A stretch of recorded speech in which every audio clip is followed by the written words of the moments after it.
Sobrang ganda, guys. Oh my God. Grabe, ang ganda. Super ganda. Oh my God.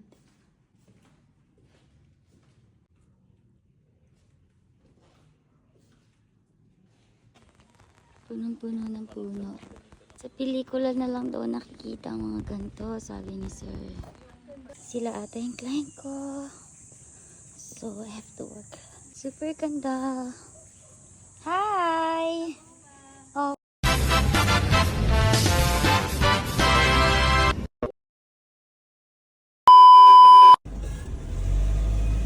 Okay, so we're entering our newest venue here at Bambantarlac. Ganda! First time ko lang din pumunta dito, guys. So, very welcoming. Pagpasok pa lang ng car. Full of trees. So, if you want nature, ayan, baka nga. If you want nature, Dito ba tayo? sila kaya? Ayan. It's super nice. If you really like nature, please. Ayan, dito. May parking slot pa talaga. Papunta to dito sa CR? Sige, wait lang ha.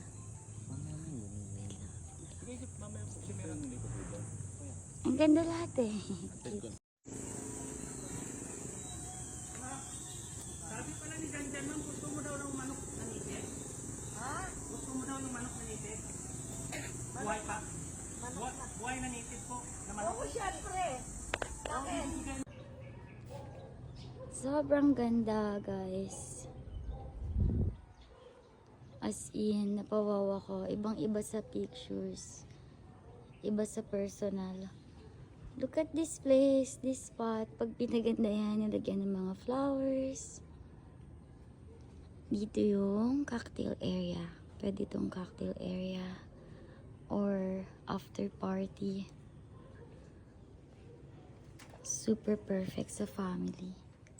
Oh my God. Grabe, ang ganda. Talagang perfect talaga for family gathering. Very intimate. OMG. Ayan. Si Tita Floren. And her husband, Mayor Vicencio of Malabon City.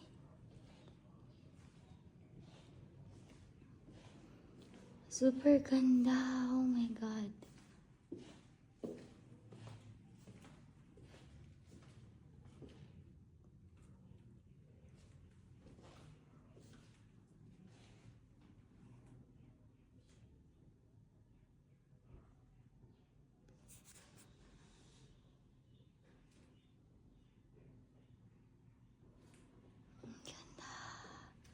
Okay, so where's the CR? Is this the CR? Oh, a kitchen.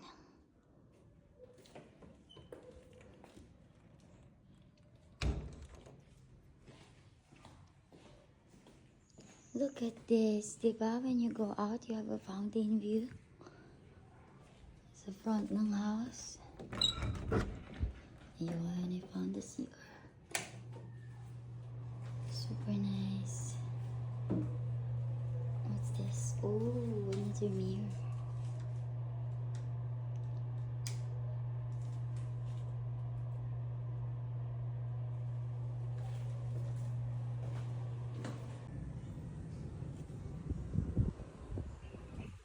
Tapos pupunuin natin ng mga lights, no? Pupunuin natin ng mga lights. Tapos ang ganda din ng view. Grabe.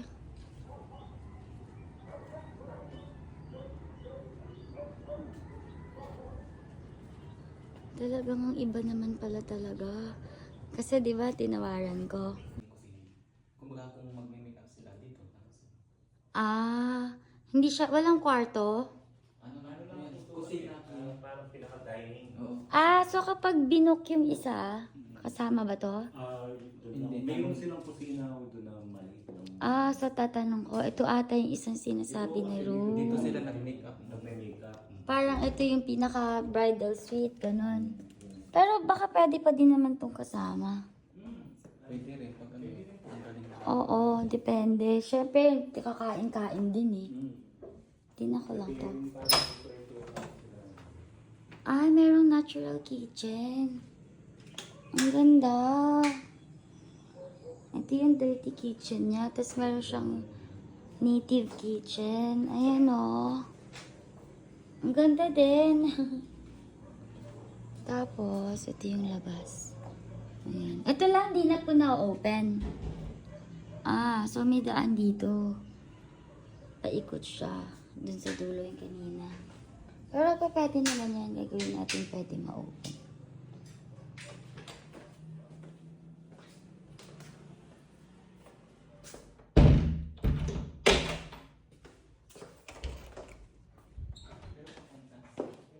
Ayan. Hindi yung puno. Ayan, nandiyan yung client ko. Sila ata yung client ko. So, I have to work. Super ganda. Hi! Oh, God. So, before you go to the chapel, ayan yung ano sa inyo, bubungad. Ayan. Super ganda. Ang tataas ng mga puno. Tapos yung mga sunshine, sun ray natatapat sa'yo pag naglalakad ka. Very romantic. Super ganda ng chapel. Ayan. Pag gabi, may lights po. Siyempre. Punong-puno ng puno. Oo nga no?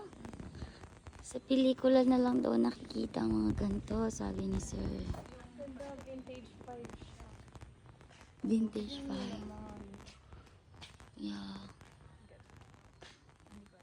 Ngayon lang din ako nakakita ng ganitong chapel yung grass ano siya. Yung mga kasi super perfect niya for each. Yeah. My favorite, angels.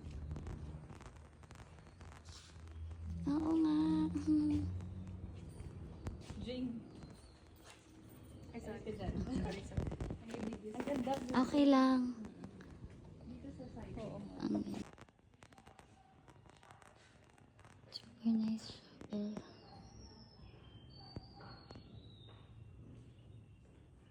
For angels.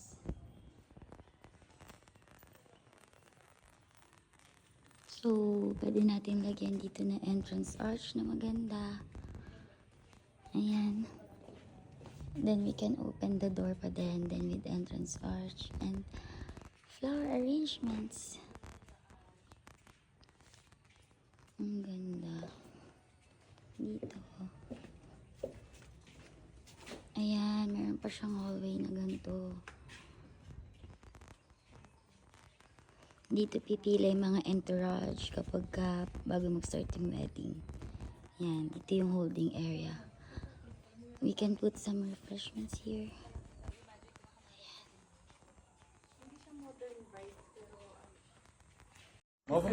Ayan, so after the church, the Catholic ceremony, kapag Catholic wedding, ayan, dito kayo tutuloy after sa church. And then, didiretso tayo dito for the cocktail hour. Ayan. Opo. Si Tita Floren, the owner.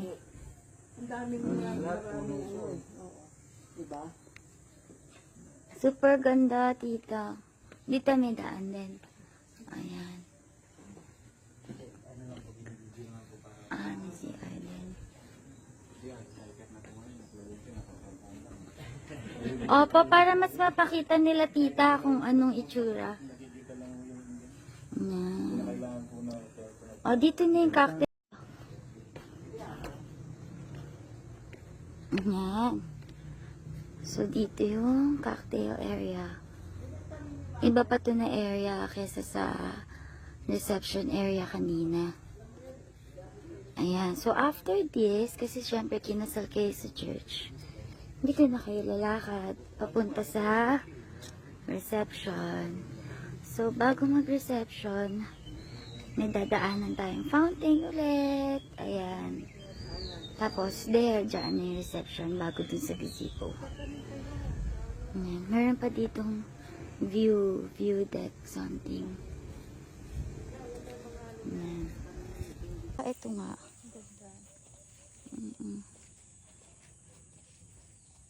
Ayan. So, ito na yung gilid ng chapel. Bumaba kami. Ayan.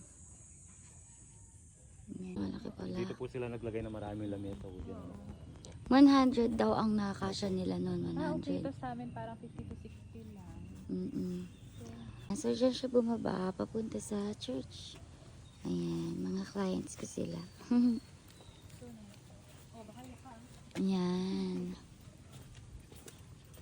Tapos, dito yung reception. So, dito tayo sa bandang area, pabilog siya. Ayan. Dito yung stage. Ayan, pabilog. Para kung gusto nyo maglagay ng parachute tent, pwede. Just in case na hindi maganda yung weather. So, dito, pwede pang something, VIP place, holding area for the VIPs. Ayan. Doon kami nanggaling. Dito yung car pumasok. Tapos doon kami nagpark. So, may iba pang daan. Ayan. Super ganda. Ito, pwede din tong stage Pwede pala. Ito na mismo yung stage. Ito yung pagagandahin natin. O, tapos paharap dito yung Tama. Para ito, VIP table talaga. Gagawin nating VIP area yan. Long tables nakalagay dyan. Tapos dito yung regular table. O, di kitang-kita dito yung stage. Ayan. Ayan. Para at least, kaharap mo pa din yung chapel.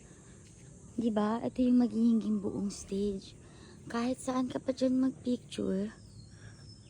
Diba? Kahit saan pa magpicture, dito yung stage na may upuan. Maglagay din tayo dito ng seats, depende na sa host. Kung paano, kahit saan magpicture, maganda. Diba? Tapos yung VIP mo, nandun sila. Nandiyan yung long table na VIP. Ang ganda. Doon sila magpo-photoshoot. Ganda niya, no? Dalawa sila dyan. Ganun sa puno. So ito yung front ng room. Sa back door pala kami dumaan. So this is the isang room. Ayan. Ganda.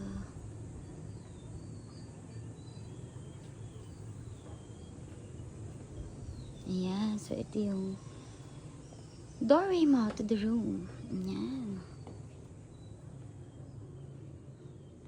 So, pag marami kayong mga daladalahin, hindi makalat kasi maraming shelves. Super ganda. Ayan. Ganyan pala yung view niya. Diba? So, ilan pa kasya dito? 4 pa na single bed. So, 16 ng kasya dito.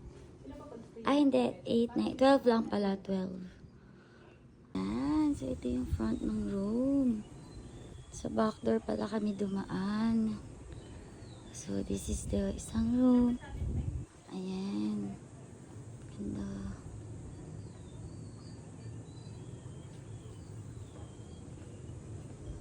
Ayan. So, ito yung doorway mo to the room. Ayan.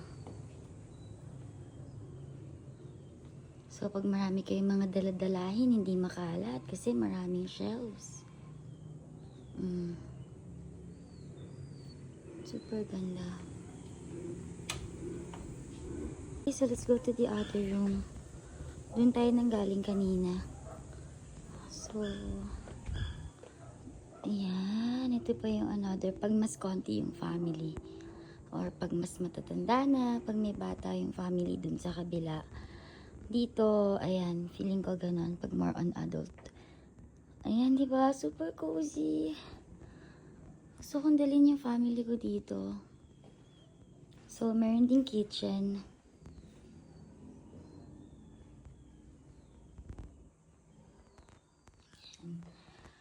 So, dito, pwede pa maglagay ng double. Extra mattress na double. And then, isa na pwede humiga sa couch. So, 1, 2, 3, 4, 5, 6, 7. Pwede dito 7 to 8 packs. Kung bata lang naman yung isa. Yan. So, pwedeng isa sa bride. Pwedeng isa sa groom. We have 2 rooms na for each other. Isa sa bride and isa sa groom. But we need to put some vanity here. Yeah. Dito pala. Kailangan may lagyan na ng makeup kung si bride dito. Dapat ito yung bridal suite. Tama. We will change the pillows to all white. And we can put some designs here too. Some decors.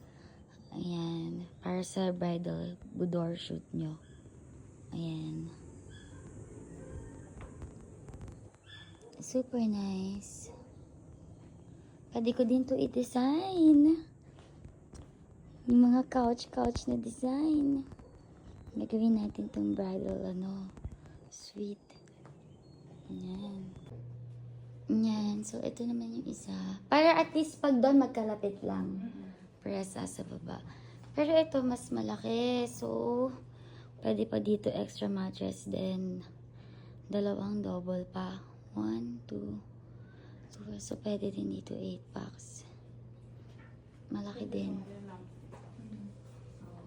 Ayan. Tsaka yan. Pinakamaganda na nga talaga yung andun sa baba. Oo nga. Mas maganda nga siya. Yeah. Ito medyo malaki lang sila. Oo. Pero kung di naman matutulog, perfect yun. Tsaka ang ganda ng couch doon. Magpapaganda natin yan. Ayan. Ayan. So, dito pala talaga yung harap. Ayan. Oo nga. Doon siya bababa sa iba pa doon. Tingnan mo, lumakad ka doon. Sige, lumakad ka na. Ako, sige. Hindi makita niya. Siya, mahirapan ka. Po, maan po kaya ako na lang po magbibideo Hindi, para okay makita lang niyo. po. Titignan mo kung saan pwede mo. Maggawa. Hindi, dumaan yung ikakasal, gano'n.